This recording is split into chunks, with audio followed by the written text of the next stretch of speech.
Ja, hej, så er jeg igen.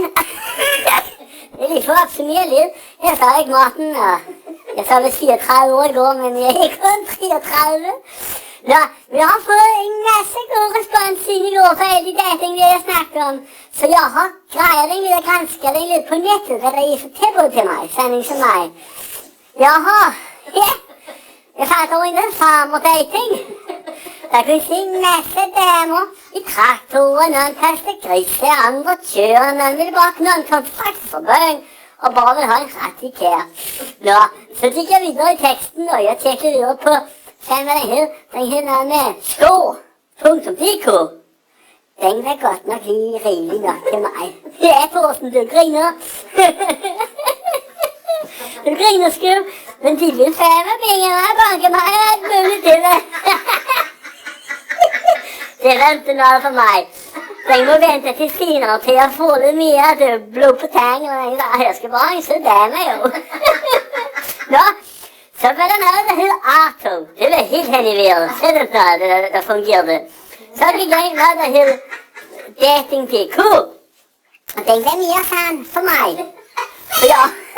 Så jeg har skrevet lidt på den. Lyder mig selv, som jeg nævnte i går, men bla bla bla, jeg gik til combat og alt det der nu. Så nu venter jeg bare, men den dræt nogen, der har svaret mig nu. Står ikke. Så min makker her, hvor lang tid gik der den, du lavede din profil? En halv time. En halv time? Nå, hvad kan det være? Jamen, jeg var så flot jo. Ja. Jeg skrev, jeg gik til Morten Combat. Jamen, jeg har også skrevet, jeg gik til combat snart. Jeg vil nok ikke færdig siden på rejset. Sig det var med. Jeg håber, der er en sød dame, der øder, som også synes, jeg er et sød rør. Det tror du ikke. Tror du ikke det? Nej. Hvor tror du det? Jeg laver det samme som dem. Jeg har tjekket på dem. Alle går i skoving. Alle gør så meget. Alle drikker rødvin.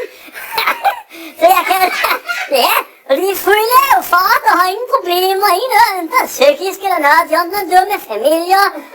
Alt er bare rosenrødt, og jeg har skrevet det samme, jeg kan forstå det. Nå, men hvis der kender nogen derude, som I tror, jeg kan bruge det noget, så giv mig et hej. Tak for det. Hej.